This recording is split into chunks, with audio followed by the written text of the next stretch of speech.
You live. Okay.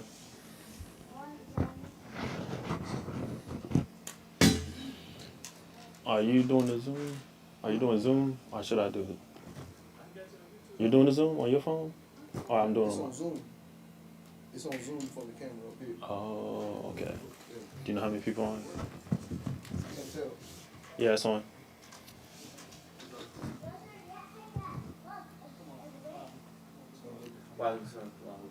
Ibn. Ibn Hisham, I see. Hisham, good to meet you.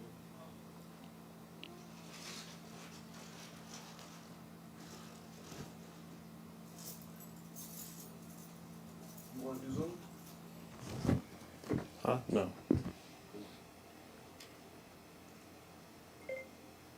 I will. Yeah. Okay. Oh, I need this.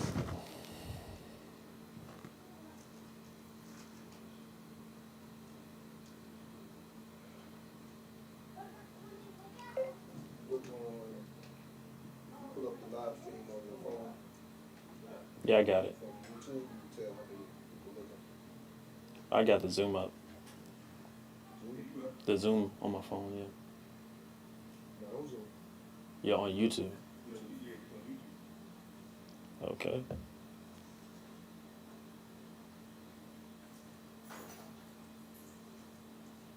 Camera's on the ceiling.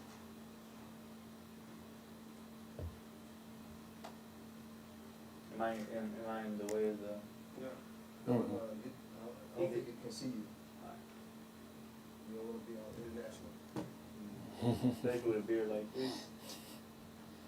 No, it can't see you. I International right now. Going viral.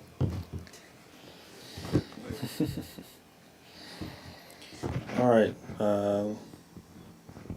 Can get started. أعوذ بالله من الشيطان الرجيم بسم الله الرحمن الرحيم أشهد أن لا إله إلا الله وأشهد أن محمدا عبده ورسوله صلى الله عليه وسلم. Okay, so it's been a while. We are almost halfway through, but because of a lot of circumstances and situations in life, alhamdulillah, we have taken an extended leave or break, but we're back at it, inshallah, and hopefully we can stay consistent in this effort. So we're on the 12th year. 12th year, 13th year, we're getting into the 13th year of the Quranic revelation and prophecy and prophethood of Prophet Muhammad sallallahu alaihi wasallam. So we've gone through all of Mecca, all of the trials and tribulations, and we're headed to the more detailed section of the Sirah, which is the Medina period.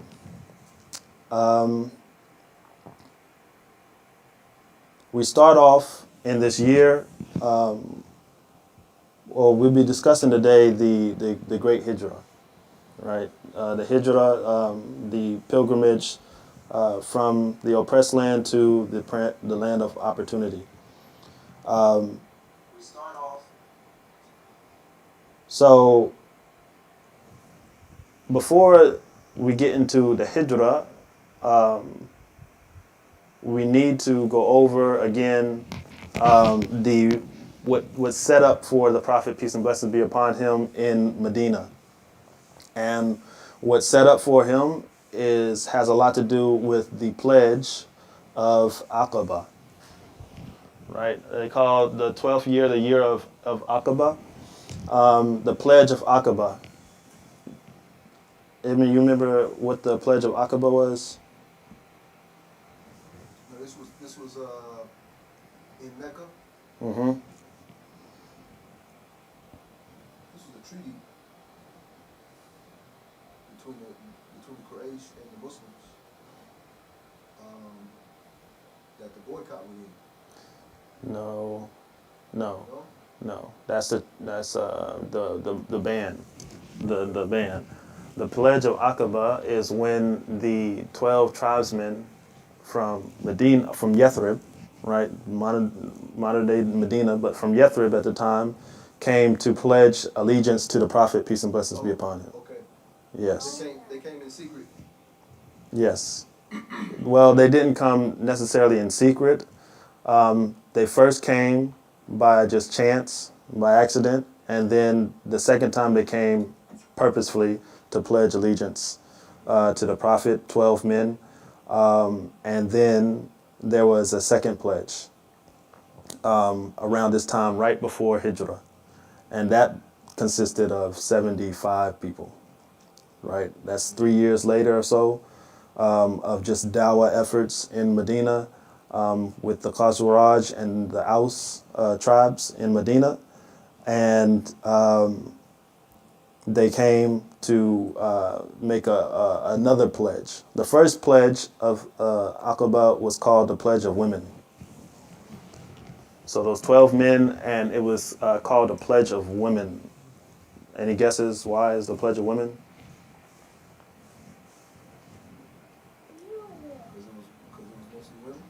No, there was no women. There was no women at all. The second pledge was called the Pledge of Women? No, the first pledge, or the 12 men. Why was it called the Pledge of Women? It was, Is that a 12-minute drive? no. Or no? It's called the Pledge of Women because it had no fighting requirements within it. It was all about peace and the commitment to community life and sustaining morality and compassion, right? Those were known back then as like pledges of women, right? Are abnormal pledges. Like, what was it, a cultural norm? Like if it was no fighting in it, it was called the Pledge of Women? Yes, it's similar to that. Yes, it was. That's what they would. That was the norm, is to call something like that a pledge of no fighting, just moral, standards. The Pledge of Women, right? Pledge of the Women. Whereas the second pledge, that was 75 strong, including 2 women, 73 men and 2 women. They called that, that was just the Pledge of Aqaba, right? Okay. And that pledge did consist of protecting the Prophet from what they would protect themselves from and their children from, right? In the book, it lists out the pledge criteria is to listen and obey in all difficulty and ease, to spend in plenty as well as in scarcity, to enjoin good and forbid evil. In Allah's service, you will fear the censor of none, to aid me when I come to you and protect me from anything you protect yourself or your spouses and your children from, right? So this has a defense clause in it, right? And a protection clause, it has fighting in it, right? And what's also notable is that during the first pledge, the Prophet, there were concerns that, all right, if we pledge to you, we have to go back to our people, we have to go back to this community, this society that is on the brink of collapse. How will we be assured that once you get what you need, you won't just leave us, right? You won't just let us go. And the Prophet famously pledged that he would stay with the Aus, the Ansar, forever, right? He would never leave them. And they took this as their pride and joy, and they took that as a sign that they need to finalize the pledge, right, and commit themselves to the Prophet, peace and blessings be upon him, and this message and their dawah efforts, then coming back 70 strong. So, and they're reminded of this throughout the seerah, of this immense pleasure, immense reward of having the Prophet, peace and blessings be upon him, with them for all the remainder of his life. Even after his death, he was going to be buried in Mecca. Yes, he was buried in Medina, and there's a masjid over his grave called the Prophet's Mosque, right? Masjid al-Nabawi. Okay, so second pledge, 73 strong, 72 are 75 strong, 73 men and 2 women.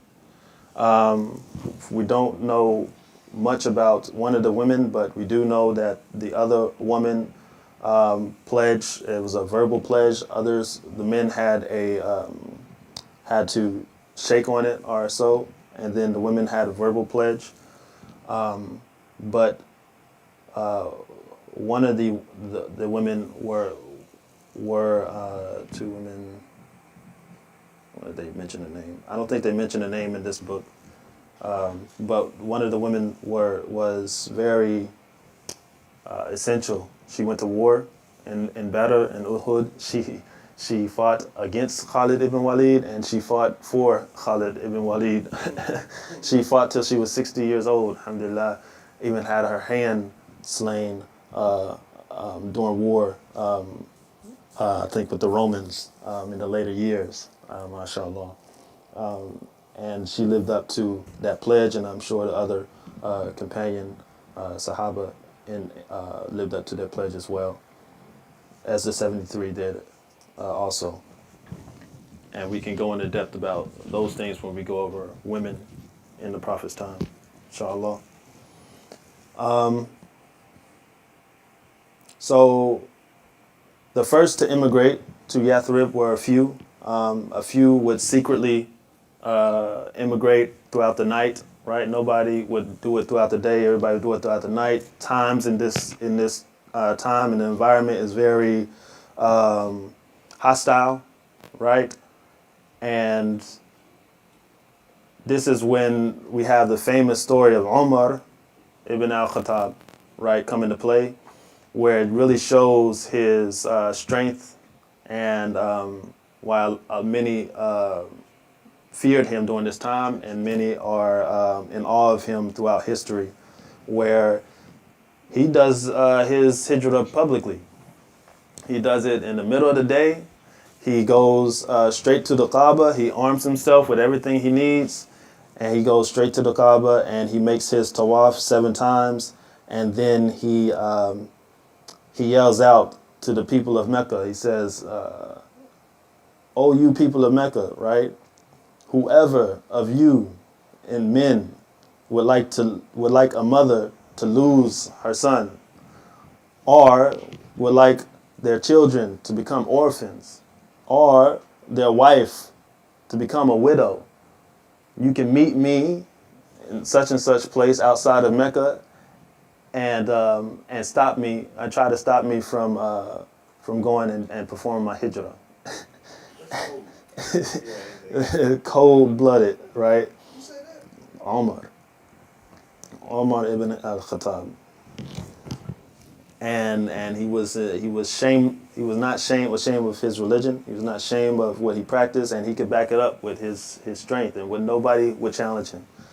And while all the Muslims are being persecuted or whatever have you during that time, relentlessly, Omar is an outcast in that effort. He is able to openly profess what he's doing and challenge anybody, and nobody stepped to that challenge. So he went peacefully to Medina and established himself there. And during this time, Abu Bakr and Prophet Muhammad are the last to go, but Abu Bakr has 2 daughters. He has Esma, who's around 13 to 15 or so years old, and then he has Aisha, who's around 7 to 9 years old. He divorced Esma's mother and married Aisha's mother he divorced Esma's mother a while back because she was a polytheist. She didn't want to convert, so he divorced her, and he remained married to Aisha's mother. Does it say their ages? In the book, I don't think so. But I mean, the ages are in the previous chapters, so you can just count the years or so. But Abu Bakr, or the Prophet, comes, and Abu Bakr, asks, when will they be able to make hijrah? And the Prophet tells Abu Bakr to wait for, I hope, Allah's permission. And Abu Bakr is asking the Prophet, peace and blessing be upon him, does that mean that you're waiting for me as well to go with you? That you're waiting for Allah's permission for me as well? And he says, and he affirms that, yes, I'm waiting for Allah's permission to go. It affirms the fact that our Prophet, peace and blessings be upon him, doesn't do anything by his own accord. He always relies on Allah subhanahu wa ta'ala. And when Allah subhanahu wa ta'ala sends down what he should do in certain situations, he does, right? So Abu Bakr is preparing, and he prepares 2 camels for them, for their travels, and it takes about like 3 months or so for him to prepare those camels, 3 months before they leave. And you prepare camels by like overfeeding them. He would make them, like, you give them salt so that they're thirsty and they continuously drink and drink. So they just fill up, and that's how you travel with them, and they're able to go on the travels for long periods of time without drinking water or whatever have you. And that's how you capitalize off of that and make sure they have the energy for the long trip. The Prophet, peace and blessings be upon him, comes to the family, Abu Bakr's family, at noon, high noon. So this is like unusual. If you ever been to Mecca, like, it's hot, and the hottest it gets is noontime when the sun is the highest in the sky. It's a culture of like just taking naps in the middle of the day at noontime because it's nothing else you can do. Like, you can't go outside, you can't really be productive in that type of heat. And so when the Prophet, peace and blessings be upon him, comes to Abu Bakr's house and they see him from a distance with the turban on and walking in the middle of the heat, he assumes something serious has happened. So he assumes that there's some type of news that's coming, right? Because otherwise he'd be asleep. And so when the Prophet comes into the house, he asks Abu Bakr to remove anybody from the house that is not, that's just here, just extra people. Like, remove extra people who are not family, like, remove them. And Abu Bakr assures him that it is only him and his daughters that are there, and so he's free to say whatever he needs to say.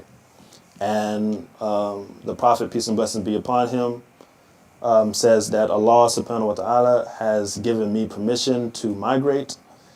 And Abu Bakr then asks him, did Allah give me permission to go with you? Right? Like, asking him, did he give me permission to do the same? And the Prophet affirms that Allah subhanahu wa ta'ala did give him permission to accompany him. And Aisha is narrating the story because she remembers, and she said she never saw, or she never thought that somebody can cry out of happiness, right? And that's how she saw her father, Abu Bakr, weeping with tears of joy. And that was just the immense love that he had and respect that he had for the Prophet, peace and blessings be upon him, and honor that he had to be able to accompany him on this journey. And he says he's already prepared the camels, right? That everything is all set and good to go. And that he's given one to the Prophet, peace and blessings be upon him. And the Prophet says, no, I'll pay for the camel myself with my own money or whatever have you, because the Prophet does not take charity. The prophets do not take charity. So he pays for the camel himself. And during this time, Abu Bakr is planning to leave his family, right? He has 2 young daughters. And so they estimated that before the prophethood, Abu Bakr was rich, right? He had a lot of money, and they estimated around 40,000 dinar he had amongst within his grasp. That's a lot of money then, 40,000 dinar, and by this time in the 12th year or 13, going on 13, he only has 5,000, and so most of that was spent on freeing slaves and the boycott of the Hisham tribe, right, and protecting them and sending them resources and things of that nature. He really spent his wealth in the cause of Allah Subhanahu wa Taala and for his companions and his Prophet Sallallahu Alaihi Wasallam. And so he leaves his family with nothing at this time. He takes all 5,000 with him because he feels as though in the middle of the desert they're going to need it the most, and he leaves his family with Allah Subhanahu wa Taala. Yes. Sorry. Mm-hmm. Who went to Medina first, the Prophet, or he sent some believers there to speak to the king? Yes, the believers were there before the Prophet. They were establishing themselves. That's after the Aqaba pledge, right? And they were establishing a place for the Prophet to come. They were expecting him for centuries. So they were prepared, and they did their dawah efforts over the years, and now they have some stability in numbers, and he's waiting to join them. And he was the last of the companions that could make it out of Mecca to go to the Hijrah, to Medina. And so Abu Bakr has his daughters, right, and they're young. He has his wife, but he doesn't leave them with anything because he's so concerned about the Prophet, peace and blessings be upon him, and their ability to get from Mecca to Medina, right? And they're going to need, sustenance on the way, provisions and such, and you never know what pops up. But Abu Bakr had a father, Abu Quhafa. Abu Quhafa was a pagan man, and he was very tough and hard. He did not want to convert to al-Islam. He is very persistent in being a pagan, and he would often criticize Abu Bakr for his submission to al-Islam. And so when he found out that Abu Bakr was leaving, and I guess he criticized the fact that he was going to leave his family with nothing. And so he's blind also. He cannot see at an old age.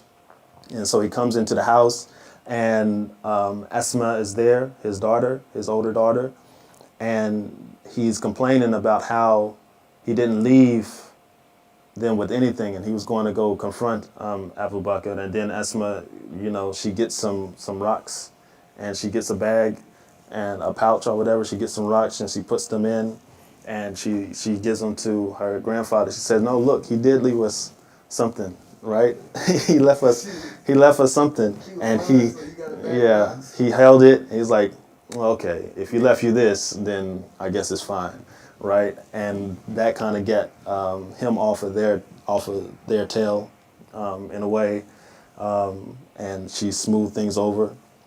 Esma is also, integral because they call her the woman of two belts, she would often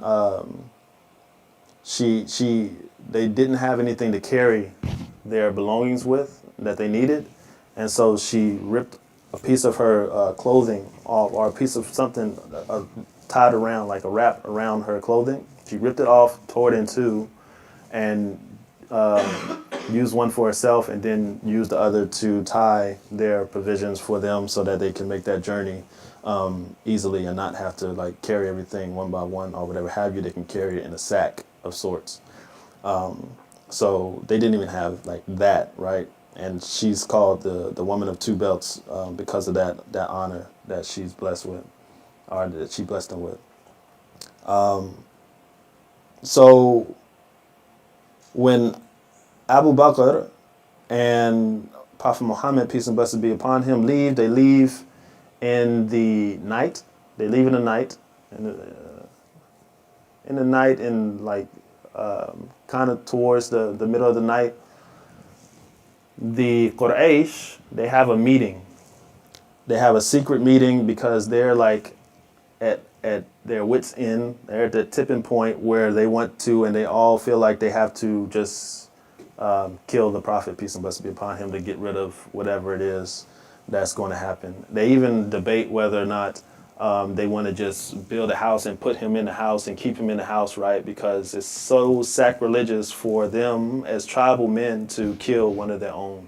It's not a common thing. They don't, because they have this notion of blood money and war or whatever have you, continuous war. People don't want their tribal men to be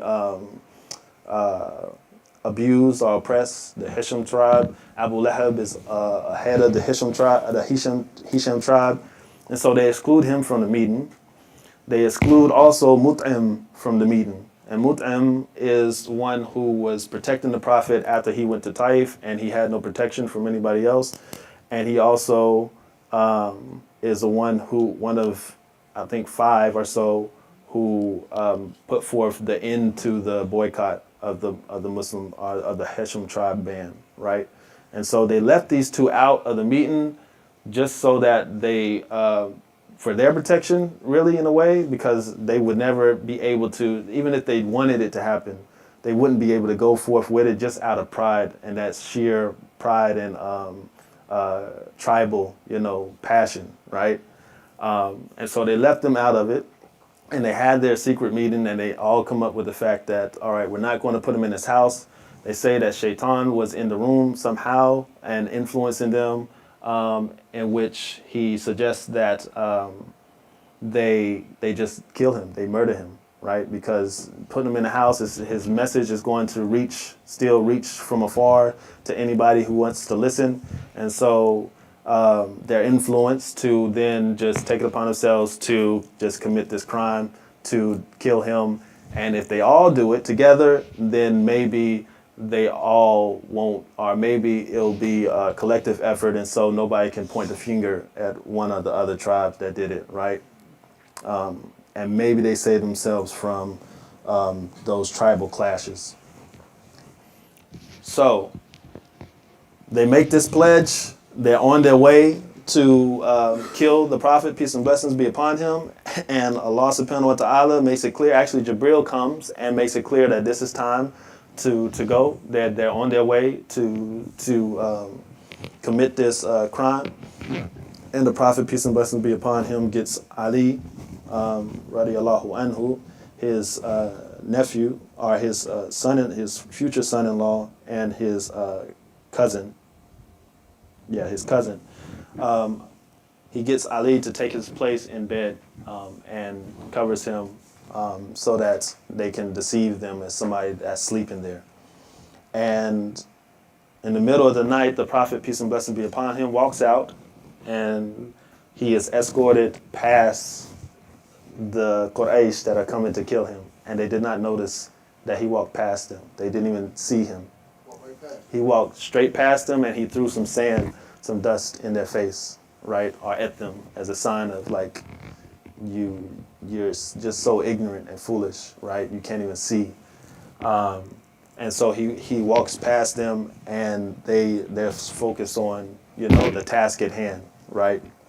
And so they wait there, and they're waiting there till the morning, and it's not till the morning where they find that they have made a mistake and that the prophet is gone and he had escaped, right? And so where is the first place that they go? Even, can you change the picture?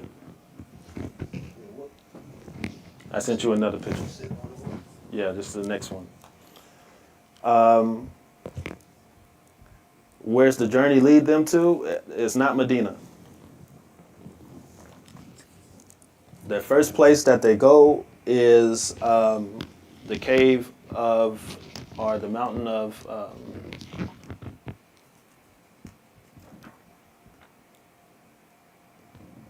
where's the mountain?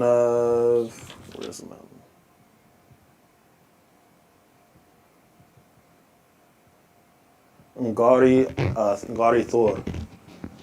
Ngari Thor. This mountain is Thawr.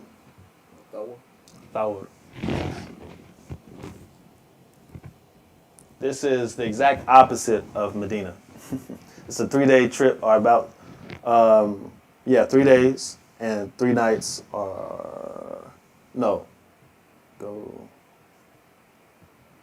Yeah, it's a 3-hour walk from Medina, from Mecca, the opposite direction, and they stayed there for 3 days and 3 nights.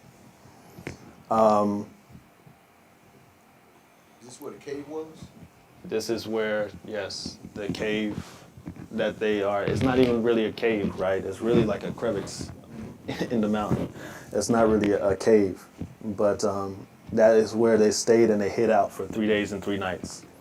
For 3 days and 3 nights, Esma and her brother, her older brother, Abu Bakr's son, Amir, his slave, his free slave. He had a free slave named Amir ibn Fuhayra. He freed that slave, but the slave, he's still the indentured servant, really. He still was loyal to him. And Esma and Abdullah is Abu Bakr's oldest son. They would bring provisions to from Mecca back and forth to the Prophet and Abu Bakr while they stayed there. And Amir, radiallahu anhu, would cover their tracks with his herd of sheep, right? So that people couldn't see that their tracks are going to this or that place. He would cover their tracks with his sheep. And this gave them the cover that they needed for that time, right? And they were staying in that cave in hopes to get the Quraysh off their tracks and to meet a guide that's going to guide them on a secret way towards Medina, so that they don't have to take the regular route. They can take a secret route, and that route goes towards Jeddah, right? So in this illustration, the dotted line is the secret route they took, Yeah, but the solid line, that's like the normal route. yeah. Okay. Those are extra 4 days. Or that was just day 16. Yeah. They stayed, or it took them 3 weeks or so, about 3 weeks, 2 to 3 weeks to travel. But it was a lot going on during their travels, right? They went east or west to Jeddah, right? Out the way, all the way to Jeddah, and then loop around back to go and travel to Medina, and that kind of gets them off their tracks.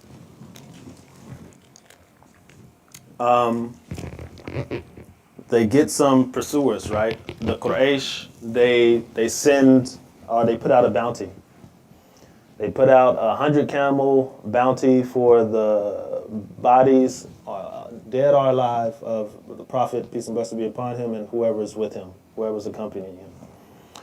And so one person hears about this bounty, and let's see, what his name? 100 camels. That's Even now it's a lot. Yes, yeah.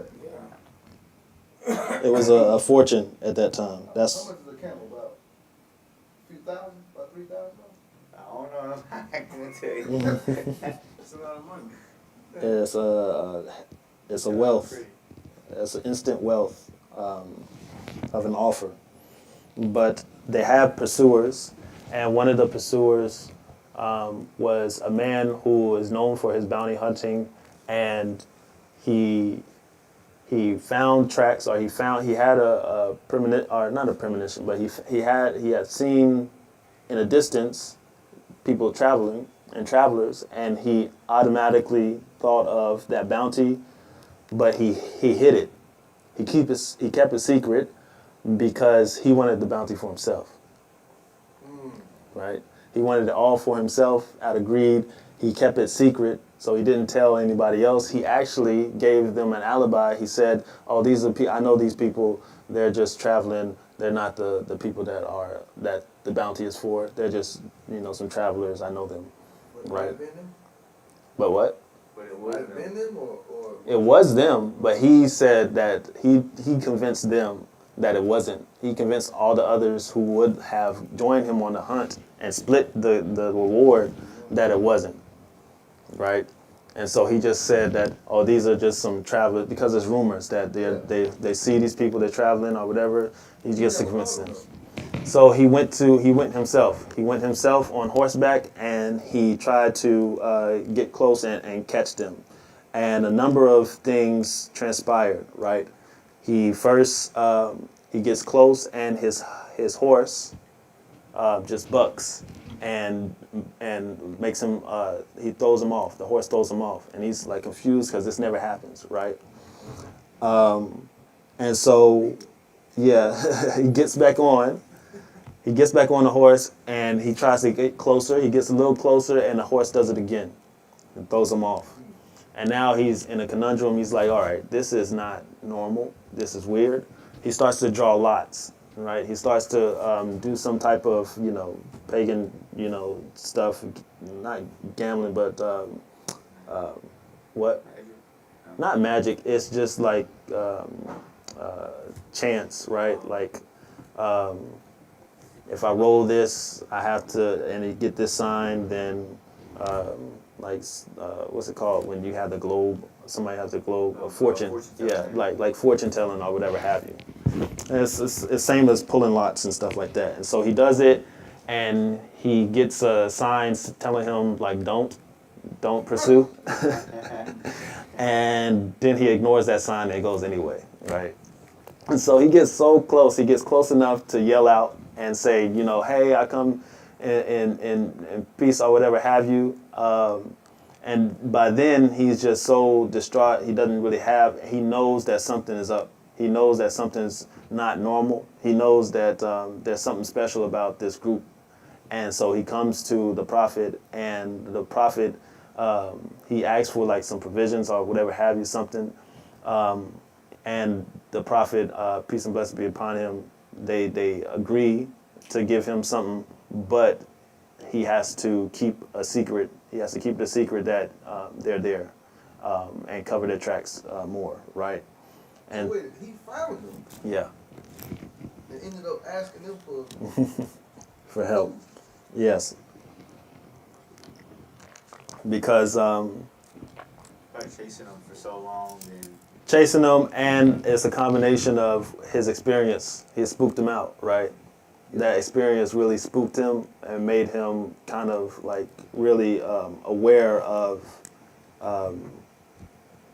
the majestic nature of the prophet and his companions, right? imagine you got a brand new car and it never broke down, and then out of nowhere it breaks down twice. Like, In your pursuit for something specific, right? For somebody that calls themselves a prophet.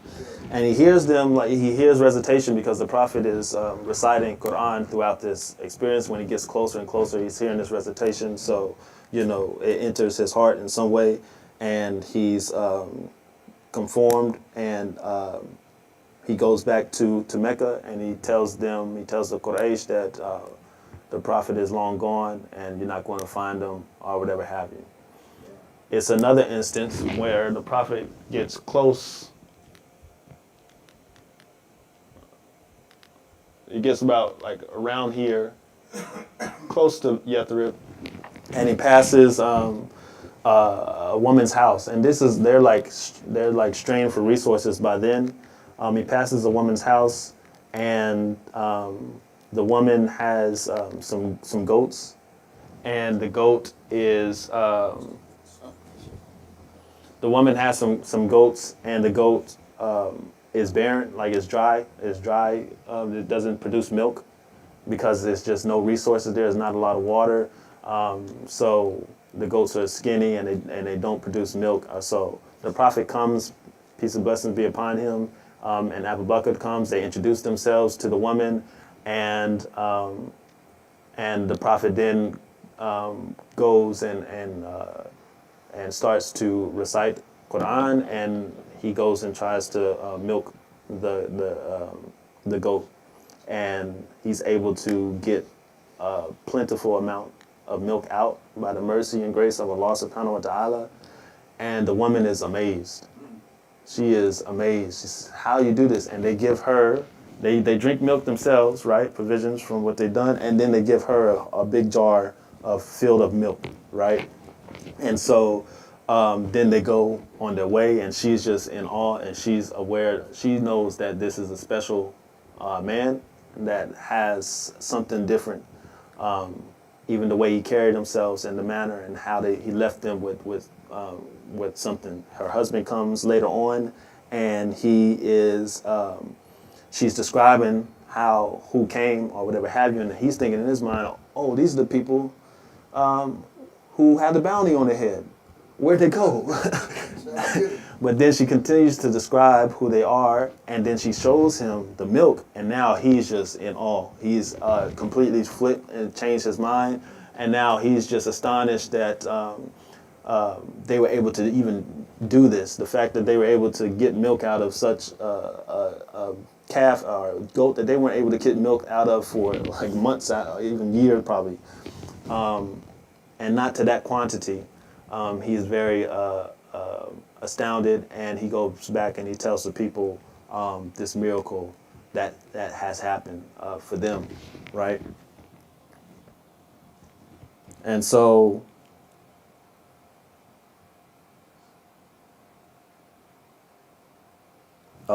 okay, so we skipped a part. Back in Mount Thor, when the Prophet and Abu Bakr are hiding out, the Quraysh spent a lot of money. They spent a lot of money themselves to hire a contract, a scout, right? Somebody who's professional at bounty hunting or whatever have you. They hire a specific person who was like just premier professional to track them. And he's able to track them to the Mount Thor. And this is the scene where you see, or you hear about a lot of times where Abu Bakr and the Prophet are just in the cave and they're like just almost about to be seen or whatever have you. And so these people, they get real close to like the edge and they're in like a crevice, right? And Abu Bakr is saying to the Prophet, peace and blessings be upon him, like if they just look at their feet, they will see us. Like that's how open it is, right? Like if they just look at their feet, they would see us. And the Prophet, peace and blessings be upon him, says those famous words of, Ya Abu Bakr, what do you think of two men together and Allah is the third? And in that moment or whatever have you, they feel as though they're not there. The Prophet and Abu Bakr aren't there. They turn around and they give up their hopes of finding him. And Allah subhanahu wa ta'ala shows Abu Bakr, and he shows us the trust that our Prophet, peace and blessings be upon him, has in Allah subhanahu wa ta'ala, even in the most strenuous moments where somebody is right at your toes and life and death is right there at your feet. And Allah subhanahu wa ta'ala makes it so that you're safe and you're protected, showing that Allah subhanahu wa ta'ala is protector, even when you have doubts come and fear. Where they saw the spider web? This is where they say a spider web and they say a bird's nest and all those things, but the basis of the story is that Allah subhanahu wa ta'ala protected them with what he would will in that dire time of need. Right? So fast forward, all of those along the way, the journey of the men converting and covering the prophet's track, and then the woman and the milk that they were able to produce from the calf, they find themselves free and able to continue on the path to Medina, or Yathrib at the time, right? And we won't get into, like, next class we'll go through that great what's it called, great welcoming, right? You go through this 3-week travel through the desert, and even before, leading up to that, years and years of advocating that this is the place that we're going to go. People in Yathrib at the time are doing dawah and forming a base or whatever have you for years, and you're being persecuted by your people over and over again, and then you come to the site of like hundreds just like looking at you, waiting for your return to them, or waiting for you to come and waiting to receive you with music and joy and tears and claps and everything, right? It's a beautiful picture and experience that we'll kind of really hone into in the next class on this welcoming moment and the establishment of Quba, the first masjid in the area, and then on the way to Yathrib, mashallah. Any questions or anything?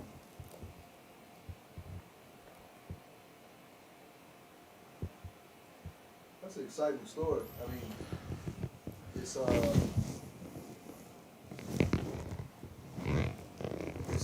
even a miracle in the way in which the Prophet sallallahu alaihi wasallam was able to escape.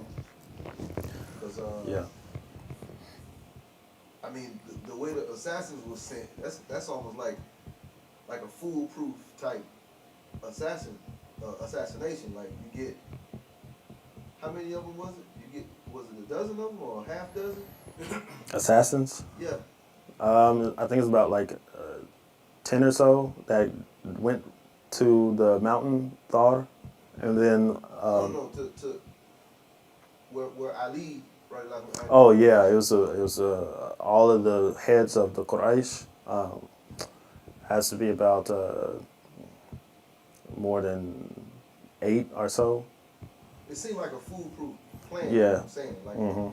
and the way they messed that part up. And